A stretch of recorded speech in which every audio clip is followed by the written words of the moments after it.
तो यहाँ पर देखेंगे क्लास 10th एनसीईआरटी में, तो एक्सरसाइज हमारे पास 5.2 और 5.2 का हम प्रश्न देखेंगे। 8वें नंबर का प्रश्न क्या कह रहा है, देखो गौर से देखना। 8वें नंबर का जो प्रश्न है वो कह रहा है कि एक एपी में 50 पद है, कुल पद कितना है, देखो यहाँ से कुल पद कितना है 50, ठीक है जी, जिसका तीसरा पद 12 है और अंतिम पद 106 है, जिसका 29वां पद हमको ज्ञात करना है। देखो इस किसी भी एपी को लिखने के लिए हमारे पास सार्वधातुक का होना जरूरी है और साथ ही साथ प्रथम पद का होना जरूरी है, लेकिन इस वाले प्रश्न में भी ना ही सार्वधातुक है ना ही प्रथम पद, मतलब हमको करना ये पड़ेगा, मान लेना पड़ेगा, माना कि एपी का सार्वधातुक या प्रथम पद बराबर ए और सार्वधातुक बराबर हम मान लेते हैं डी, बराबर सार्वधातुक है डी।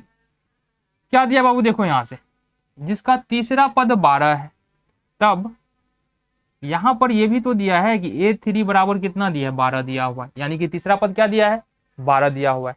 अगर हम तीसरे पद को लिखते हैं तो कैसे लिखेंगे, A + 2D ऐसा लिखते हैं बराबर में 12, ये तुम्हारा समीकरण 1 बन जाएगा। अब क्या कह रहा है, अंतिम पद 106 है, अंतिम पद देखो कुल पद 50 है और अंतिम पद 106 है, मतलब 50वां पद कितना है 106 है। इट मीन्स कि यहां पर A50 बराबर यहां पर 106 है।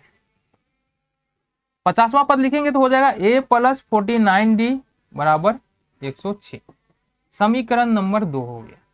समीकरण 1 और 2 को यहां से हम सॉल्व करो और A और D का मान निकालो।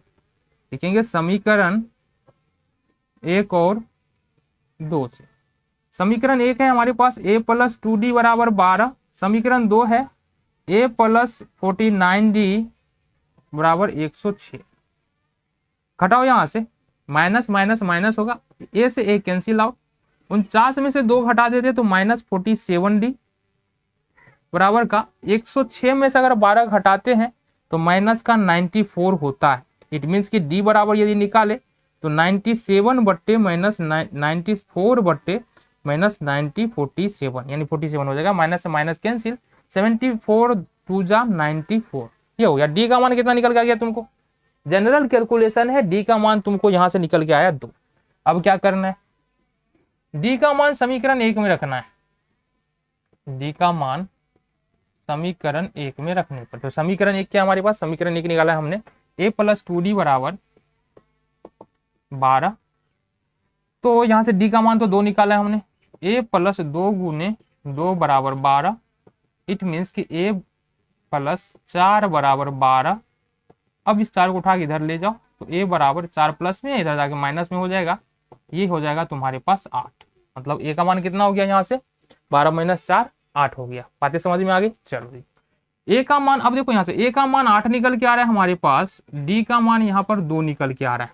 चाहिए क्या हमको, 29वां पद ज्ञात करना है, मतलब हमको A29 हमको यहाँ से चाहिए। हमको क्या पता है AN बराबर लिखते हैं तो लिखते हैं A + n - 1 × D। A29 निकालना, इसका मतलब A का मान तो हमको पता है 8 होगा, प्लस कितना पद 29वां पद निकालना है तो 29 यानी कि देखो 29 होगा -1 और D का मान हो जाएगा 2।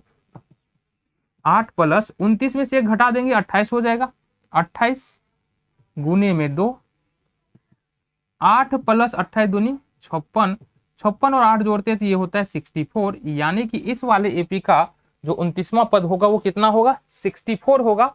आंसर चेक करो।